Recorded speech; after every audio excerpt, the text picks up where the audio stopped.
Энэ удаагийн дугаарыг олон улсын бууцан сайт 1xBet хамтран хүргэж байна. Хэрв та 21 болон түүнээс дээш настай бол тайлбар хэсэгт барилгах линкээр орж бүртгэл үсэгтээ товчлол гэсэн промо кодыг ашиглан эхний тэмдэглэлтэндээ 100% бонус аваарай. Мөн та өөр тохирох боломжит дүнгээр бооцоо тавьж хит автахгүй байхыг анхааруулж байна.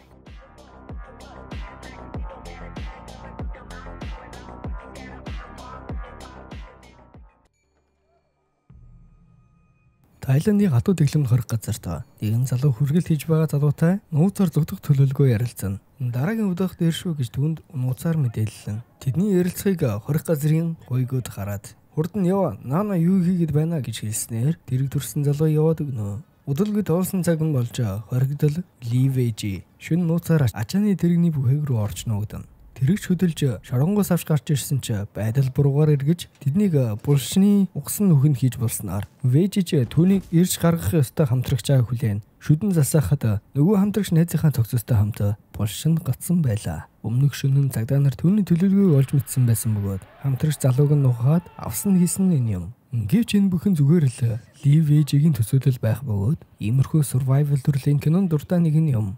За киноны гол дүрийн залуу ливэж эхнэр охин Пимпин баг охин Энэний хамт Тайландын хувьд хэсэгт байрлах нэгэн тосгонд аж төрн амьдарч байгаа гэрүүл юм. Ливэж хэдэдийн нэрг нь интернет тоног төхөөрөмжийн дэлгүүртэй бөгөөд үнэн чудраг нэр хүндтэй нэгэн. Түүний нэг том сонирхол бол гэмт хэрэгтний тухай кино үзэх явдал юм. Түүний хамгийн дуртай кино бол бидний сайн мэдих Шавшангийн шоронгоос оргосон гэдэг кино юм. Вэжийн нутаг нэгт Сүүэний кафед байнга цочилдог. Яриа өрнөлтөл өнгөрсөн шөнө манай тосгонд хүн амны хэрэг гарсан байна лээ. Гэмт хэрэгт нь олдоогүй байгаа бөгөөд цагдаа Санкун тосгоны оршин суугчдаас мэдүүлэг авч байгаа гэж хэлв. Вэжж би хэргийг хэлбэрхаа нь олох болно. Гэмт хэргийн тухай 1000 гаруй кино үзсэн гэж хэлхийг цагдаа Санкун сонсоод юунд гэмт хэрэг вүлээ гэд өрн дээр нь цөхөж тэднийг явж ажиллаа хийхгүй бол татвараа нэмэгдүүлэн шүү гэж айлгана.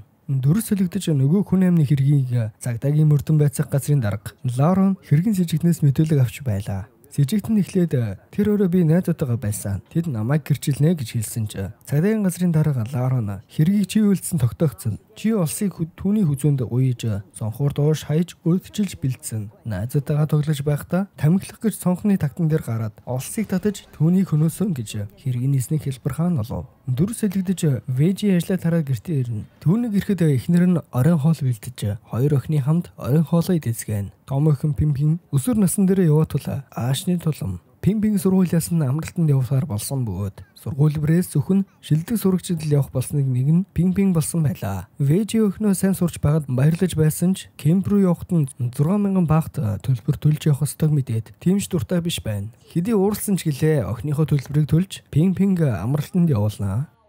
Амралтын эхний өдөр сурагчид дурсгал газруудаар аялаж түүхтэй танилцсан. Оройн галын наадам хийж, тойрон бүжиж, Пимпин найзуудтайгаа цагийг зугаатай өнгөрүүлэх ба түүнд уух зүйл өгсөн арх согтойлох хундаа байлаа.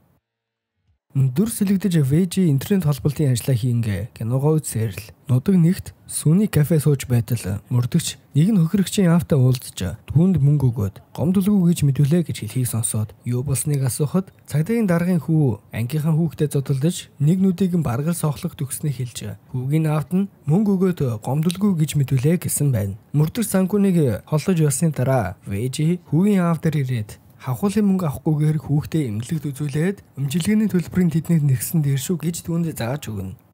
Цагдаагийн хэлсэн даргын нөхөр Довтрон хотын даргын сонгуульд нэр дэвшиж байгаа бөгөөд сонгуулийн судалгаа хийж байлаа. Хүүг нь хэрэгт холбогдсныг мэдээд гэртээ шууд л ирээд хүүгээ алгадаад байнга хэрэгт холбогдож бүтэхгүй зүйл хийж байдагт нь их л уурлан сонгуул дуустал чимээгүй байж чадахгүй байна уу гэж уурлана. Түүний хүү сүчаан уурлаатал гараад яваад өгнө. Довтрон эхнэрээ уурлаж чийл хүүхдэд мөнгө өгч бас машин хүртэл авч өгөөд хитрхи эрхлүүлсээр байгаад ийм болгочихлоо гэд үн рүү уурлана. Эхнэр нь харин санаа зовлтгүй. Хэргийн хоригч хүүд 100,000 багт өхөр тохирсон. Гомдлгүй гэж мэдүүлсэн гэд. Тэдний ярилцаж байх хооронд хүү сүчаан ууртаагаар машин унаад яваад өгнө. Дөрс солигдож ливэж гэртээ оройн хоол идэх гэтэл охин нь юуш дуурахгүй бас юу ч нэмээргүй байна гэд уурлаад л яваад өгнө. Ангийнхаа хүүхдээ муудалсан юм байлгүй дээ гэж эхнэр нь түн хэлнэ. Оройн хоолны дараа вэжи маргааш ажил дээр очихгүй. Падхом хот руу нэг хоногоор интернет холболтын ажил хийхээр явах гэж байгаа түн хэлнэ. Маргааш нөхөн хичээлээ тараад харж байтал Сучаан шар машинтайгаа ирэв. Охиныг суучих хамт явъя гэхэд Пинг суухгүй гэд уурлана. Сучаан түүнд бичлэг үзүүлтэл тэр бичлэг дээр охиныг ухаангүй байхад нь нүцэглээд хүчрхийлж байгаа бичлэг байв. Охинж айж сандран явах гэтэл Сучаан түүнийг орой уулзъя. Тэгвэл би бичлэгийг чинь ил гаргахгүй устгана гэв. Ливэж платформ дах зочид буудалд Wi-Fi засварын ажлаа хийж дууссаны дараа Мутай тэмцээний тасалбар авч дуртай тулаанаа үзнэ. Харин ихнэр юу охин нь аялд явж ирснээс хойш нэг л өөр байгааг анзаарч юу болсныг асуухаар өрөөнд нь орж ирэхэд охин уйлж юу болсон тухайгаа ээжтэй бүгдийг хэлв. Энэ үед Сучаат Пингтэй уулзахаар гэрт нь ирнэ. Пинг түүнийг бичлэгийг устгахыг хүссэн ч Сучаат түүнийг дахин хүчирхийлэхийг оролдоно. Энэ үед ээж Юу нь түүний араас гарч ирэн охиноо хамгаалахад Сучаат бичлэгийг үзүүлж Юутэй харин биологийн хичээл хийхийг оролцсон ч Пинг түүнийг араас нь цөхөж ухааналтуулна. Ээж өхөө хоёр маш их сандарч Сучаатыг сэрэх гэсэн ч аль хэдийн амьсгал хураасан байв. Маш их айж ээж цагдаа дуудъя гэсэн ч болохгүй. Тэд чамайг баримтлах болно. Би зохицуулъя гэд цогцсыг нуухаар бэлдэнэ. Энэ үед Вэжи тэмцээний үзэж дуусаад гэрийн утас руугаа эхнэрлөгөө залгасан ч бага охин нь утсыг аваад буцааж тавьсангүй. Вэжи нэлээд хэд удаа залгасан ч завгүй л гэсэн хариу сонсон. Нэг л зүйл болчихлоо доо гэж санаа зовоод такси бариад гэрлүүгээ яарн явна. Юу харин цогцсыг арын хашаанд байх авга ахынхаа булшинд оршуулж гэмт хэргийг муун дарагдуулахаар шийджээ. Вэжи шүндүнд гэртээ ирэхэд эхнэр охин хоёр нь маш их айсан байдалтай байх ба болсон үйл явдлыг бүгдийг хэлнэ. Вэжи ч уучлаарай гэр бүлээ хамгаалж чадаагүй нь миний буруу гэдэл. Хэргийн уул мөрийг арилгаж нуун дарагдуулахаар цусны уул мөр, утас, машин гэдэл бүгдийг нь цэвэрлэхээр ажилдаа орно. Маргааш дээр Сучаатын гар утсыг авч машиныг нь устгахаар явна. Онгойлгох гэсэн тохиоллын тэрэн дугарна. Энэ үед харин цагдаа Санкун гостуу нэг хүүхэндээ шүнжин уугаад өглөөнд кафед гомын идэж байхдаа тохиол дуугарсан шар машиныг хараад хэн нэгэн сууж байгааг олж харна. Вэжи машиныг устгахаар замын цагдаа бас камергүй хэсгээр явсаар барилгын талбай дээр ирж утсыг асаагаад бичлэгийг устгаж ачааны машин нуучгаад машиныг нь харин хөнгүү зилүүд газарт голын усанд живүүлж хэргийн нотлох баримтуудыг устгана. Энэ үед цагдаагийн мөрдөн байцах газрын дарга Ларон хүүн өнгөрсөн шөнө гэртээ ирээгүй тул санаа зовж эхлэн. Түүний нөхөр нь хүүн байнга л утсаа амтраагаад алга болчихдог тул нэг тоосонгүй. Хэрвээ маргааш нэгдүгээр хичээлдээ очихгүй бол кредит картын хаачих тэгвэл өөрөө хүрээд ирнэ гэв. Энэ үед харин Вэжи улмөрийг устгаад гэртээ юу ч болоогүй мэд инээмсэглэн орж ирэхэд эхнэр охин хоёр нь маш их санаа зовсон хэвээр л Сучааны машиныг яасан бэ гэхэд юу машин Сучаан гэж хэн блэ гэдэл урдын найдал инээмсэглэн ярилцсан. Вэжи гэр бүлийнхэндээ хандаж өнөөдрөөс эхлээд энд юу ч болоогүй мэд жүжиглэх хэрэгтэй. Бид Сучааныг танихгүй. Зөвхөн Пинг түүнтэй амралтан дээр л уулзаж байсан. Дахиж уулзаагүй гэж хэлээд хэрв баригдчихъя гэд айгаад байвал тэд биднийг хялбархаа нолоод мэдчихнэ. Тиймээс юу ч болж айж болохгүй гэдэг. За хамгийн сүүлд хизээ гэр бүлээр аялал гарлаа. Хэдэн жилийн өмнө байхаа. Одоо тэгвэл явах цаг нь болжээ гэдэг. 8:30 автобус нь амжиж суудцгаая. Явж бокс тулаан үзье гэд явцгаана. Автобус нь сууж явахдаа кондукторт такса төлөөд яриа өдөн. Би энэ 7 хоногт Патхом хот руу ажиллаар явах болсон тул гэр бүлээ авч явж тулаан үзэх гэж байна. Аврагын төлөөхөн маш сонирхолтой тулаан өнөөдөр болох гэж байгааг хэлэхэд баасны кондуктор ах за тэгвэл тоглолтоо үзээд ирээ. Чи манай интернетийг суйрлуулж өгсөн тул энэ удаа автобусны такс төлөх хэрэггүй гэд мөнгөний буцаа нөгөн. Ингээд тэд хамтдаа цагийг өнгөрүүлж торт авч идэн кино үзэж бас захаар хэсэж хувцас аваад л оройн аврагын тулаан үзнэ. Тэдний тулалхыг хараад ихнэр нь гинэтэл өмнөх болсон үйл явдлыг санаж дотроо айж их сандарна. Тоглолт дуусаад баасандаа суугаад гэртээ ирж амарцгаана. Хүүхдүүдээ унтуулчихад Вэжи эхнэрээ тэврээд өнөөдрөөс эхлээд худалдан авалт, баас, утасны бийл гэдэл бүх баримтаа хадгалах хэрэгтэйг түнд захив. Маргааш өглөө Сучаан нэрээгүй болохоор холбоо бариагүй тул ээж нь санаа зовж сургууль руу нь холбогдсон ч Сучааныг хичээлдээ суугаагүй гэв. Ажлынхаа мөрдөгчийг дуудаад хүүгийнхээ утасны байршил болон замын хяналтын камерыг шалгуулахад утасны байршил нь хэд хэдэн хот руу яваад Таиландын хойд хэсэгт унтарсан ба машин нь хамгийн сүүлд 4 сарын 2-нд хяналтын камерт бүртгэснээс хойш харагдаагүй гэв. Энэ үед Вэжи интернет сүлжээний холбогдын ажлаа хийхээр захиалагч талдаа уулзаж байтал Санкун мөрөөд захиалагч залууг хахуул өгснийг мэдээлсэн тул их л уурлаж түүнийг зодож эхлэв. Вэжи үүнийг хараад түүнийг өшөглөж унгаана. Санкун уурлаад Вэжиг буудах гэтэл хилцэн даргана. Одоо арай хэтэрлээ олонний нүдэн дээр гэмгүүхэн буудах гээв гээд ууралснаар тэд явцгаана. Дөрөс солигдож Сучааны машиныг голын дундаас 7 хоногийн дараа олно. Машинаас ямар ч цогцос уул мөр олдоогүй ба гоолд сэлж байсан хэдэн хүүхдүүд машиныг олж мэдээлсэн гэв. Ларонч хэргийн талаар хүнд ч мэдээлж болохгүй чимээгүй байхыг үүрэг болгов. Ингээд цагдаагийн бие бүрэлдэхүүн хуралдаж Сучааныг эрен хайх ажлыг яралтай эхлэв. Хүүгийн ангийн хүүхдүүд хамгийн сайн найзуутай нь холбогдохыг үүрэг болгов. Мөн машиныг харсан гэрч байгаа эсийг шалгахаар мэдээллийг тараахад Санкун харин машиныг би харсан гэж ахлахтаа хэлсэн ч түүнийг уужчихсан байсан. Бас гинбүү хүмүүсийг бариул бид л асуудалд орноо зүгээр хүлээж бай гэв. Өөр бас нэг гэрч байгаа гэсэн ч гомн зардаг өвөндөр ирэхэд би юу ч санахгүй байна мэдхгүй гэснээр гэрч байхгүй тул тэд яваад өгнө. Вэжи гэр бүлийнхнээс хэргийн талаар тэднээс асуух асуултыг Солонгосын монтаж гэх киноноос санаа авч бэлдэн байцаалт авч хэрхэн яаж хариулт өгөхийг зааж өгнө.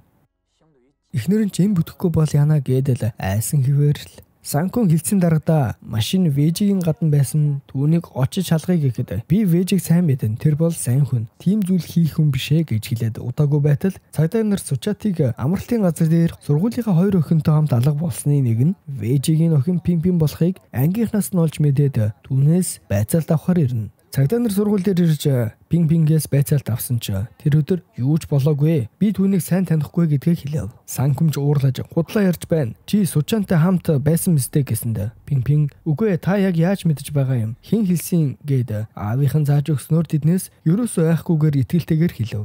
Энэ үед Вэжигийн эхнэр юу дээр цагдаа нар байцаалт авахар ирнэ. Айд сандарч байтал Вэжи амжиж ирнэ. Охин байцаалт өгсөн гэдгийг сонссон. Юу болсон бэ гэж асууна. Цагдаа нар тэднээс байцаалт авч Сучаатын зургийг харуулж энэ хүүг бас энэ машиныг харж байсан уу гэв. Манай хоёр ч харж байгаагүй мэдэхгүй л гин.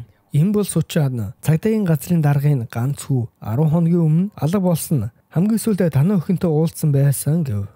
Санкум цогоор харж байгаад арын цэцэрлэгт булш байгааг олж хараад сэжиглэн өнгөрсөн 7 хоногт би танай гадна шар машин зогсохыг харсан.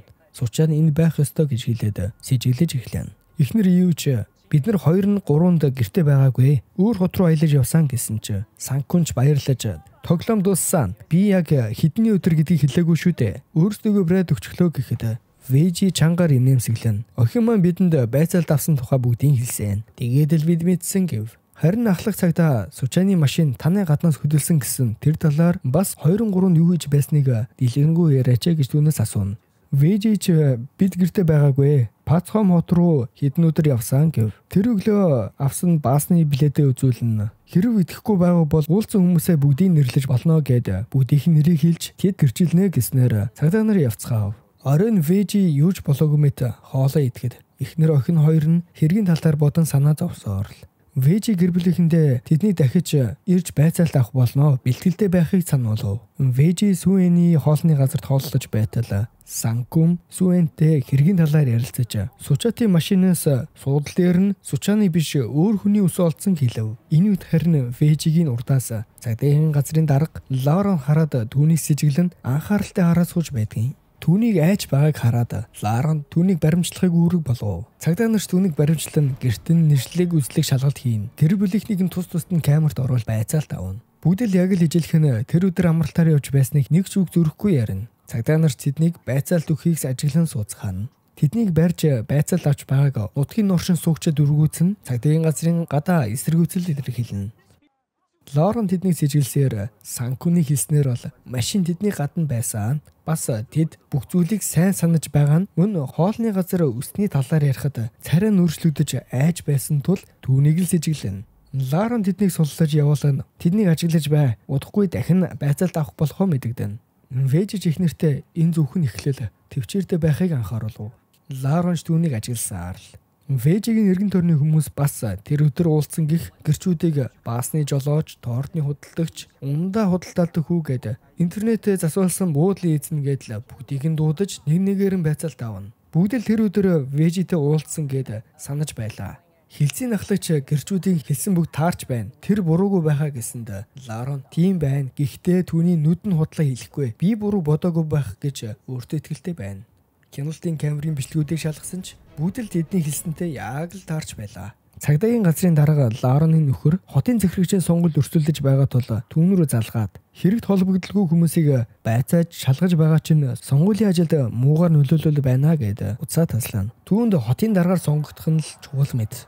Эхнэр Ларон хэргийг хийсэн хүн бол Вэжи та нараас илүү ухаалаг 2 алхмын өмнө яваад байна. Дахин сайтар хянаж шалгахыг үүрэг болгов. Санкун гинэд түүнийг 1000 гаруй гэмт хэргийн тухай кино үзсэн гэж хэлж байхыг сонссон гэхэд Ларон үзсэн киног нь бүгдийг нь шалгахыг тушаав. Шалгалтаар 838 гаруй кино олдож гэмт хэрэгтэй холбоотой кинонуудын нэрсийг гаргаж монтаж гих солонгос кинон дэр хэргийг хэрхэн цэвэрхэн нуун дарагдуулах талаар гардаг бөгөөд Вэжи энэ кинон дэр шиг хийсэн үйлдэл бүрээ баримтжуулан гэрч бүрийг санаж байхаар уулзсныг Ларон олж мэднэ.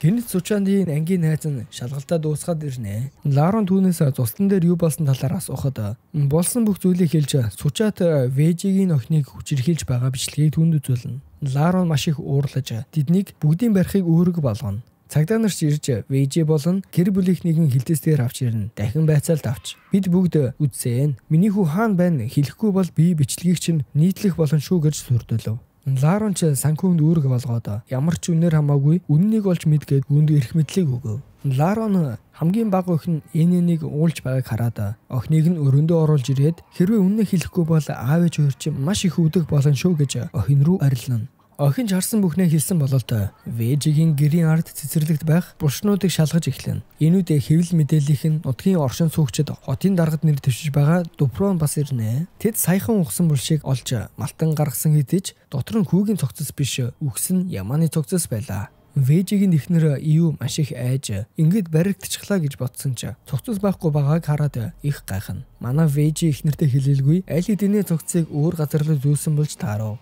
Хүүгийн цогцос олдоогүй тул нутгийн нэрэгдэж тэднийг өмөрч цагдаа нарын эсрэг бослог гаргана. Мэдээгээр тэднийг ямар ч мэдлэлгүй нотлох баримтгүйгээр эрүүшүүлсэн тул босгочд цагдаагийн даргын гэрийн гадна ирж бослог гаргана. Вэжи болон түүний гэр бүлийнх нь аюулгүй болсон байлаа. Вэжигийн эхнэр Ию түүнээс яагаад надад хэлээгүй юм бэ гэж асуухад Вэжи би чамайг сайхан амьдруулна гэж авч суусан шүү дээ. Гэвч миний байж байгаа царай нь ингээд түүнээс уучлалт гуйна. Ларон нөхөртэйгээ ирж Вэжитэй уулзан уучлалт гуйгаад сүүлийн удаа үннийг хэлээч гэж гуйж байна. Өдөр бүр хүүгээ залгах байх гээд хүлээсээр л байгааг түнд хэлв. Вэжи ч үннийг хэлэхээр шийдэж Сучаат миний охиныг гимдэх үед охиноо хамгаалж чадаагүйдээ харамсаж байна. Түүнийг дахин ийм зүйл хийхээс сэргийлж гэр бүлээ хамгаалсан гэд харамсаж байгаа илэрхийлээд уучлалт гуйв. Тэндээс яваад манай хүн ТV-д ярилцлага өгч хэргийг би хийсэн. Сучаат миний охиныг хүчирхийлсэн тул би охиноо хамгаалж түүний хөнөөсөн гэд уучлалт гуйгаад шорон руу ачигдана. Вэжи шоронд хоригдож байх ба киноны эхлэл гарсан үйл явдлаар үргэлжилж байгаагаар энэхүү кино маань төгсөнө. Зангад энэ хүрэл хамт байсан та бүхэндээ баярлалаа. Кино таалагдсан бол subscribe дарж биднийг дэмжээрэй. Баярлалаа.